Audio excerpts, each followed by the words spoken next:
got so much motherfucking design on right now. Bring it down, bring it back, make it clap. I got 3 old guys, I'm a baller. Bitches on my line, and you know.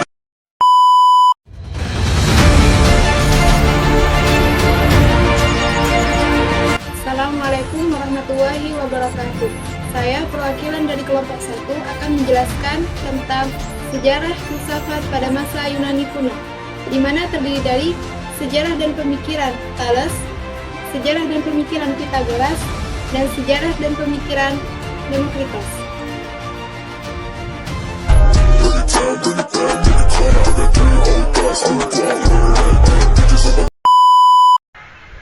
Baik, saya di sini akan menjelaskan sejarah dan pemikiran Thales. Thales merupakan seorang filosof alam pertama yang mengkaji tentang asal-usul alam pada tahun 624 sampai 546 sebelum Masehi. Thales dikenali sebagai bapak filsafat karena dia orang pertama yang berfilsafat dan mempertanyakan apa sebenarnya asal-usul alam semesta ini. Nah, pertanyaan ini sangat mendasar, akan tetapi yang penting itu pertanyaannya dijawab dengan pendekatan rasional.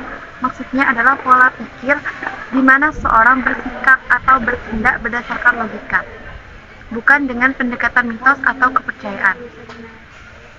Nah, berdasarkan pemikiran Thales, yaitu yang pertama, air sebagai prinsip dasar segala sesuatu.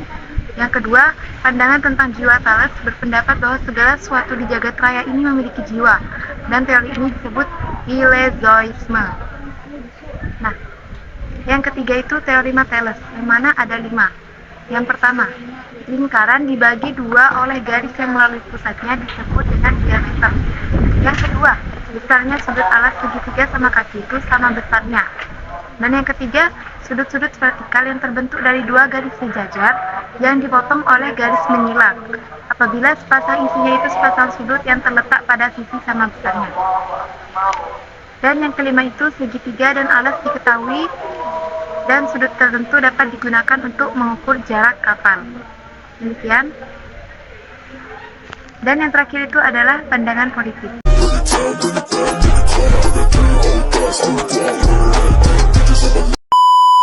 Saya di sini akan menjelaskan tentang sejarah dan pemikiran Pythagoras. Pythagoras merupakan seorang filosof yang mempunyai moto semua adalah bilangan, atau bilangan menguasai seluruh alam. Pythagoras lahir pada tahun 570 sebelum Masehi di Pulau Samos. Terlahir dari keluarga kaya. Ayahnya adalah seorang pedagang. Pythagoras juga dikenal sebagai bapak bilangan. Penemuannya adalah hukum dan delet Pythagoras yang digunakan pada segitiga siku-siku. Adapun pemikiran Pythagoras yaitu 1. Manusia dan kosmos. Dasar pemikiran Pythagoras tidak dimotivasi oleh rasa kecurigaan ilmiah. 2. Doktrin angka. 3. Prinsip utama. Prinsip-prinsip utama Pythagoras yaitu batas dan tidak terbatas. 4. Kosmoginis dan kosmologis. 5. Karya Pythagoras. Jasa Pythagoras sangat besar dalam pengembangan ilmu, terutama ilmu alam dan ilmu pasti. Setelah berakhirnya masa filosof alam, akan muncul masa transisi, yakni penelitian terhadap alam tidak menjadi fokus utama, yang mana kaum sofis ini memulai kajian tentang manusia dan menyatakan bahwa manusia adalah ukuran kebenaran.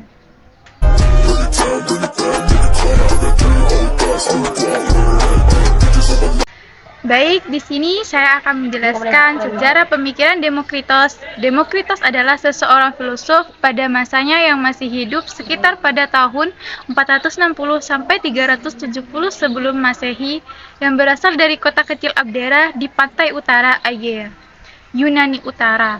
Demokritos sering disebut sebagai filosof tawah karena penekanannya pada keceriaan.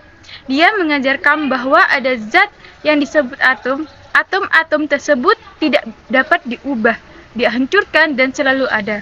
Demokritos percaya bahwa alam terdiri dari atom-atom yang jumlahnya tak terhingga dan tidak mungkin sama.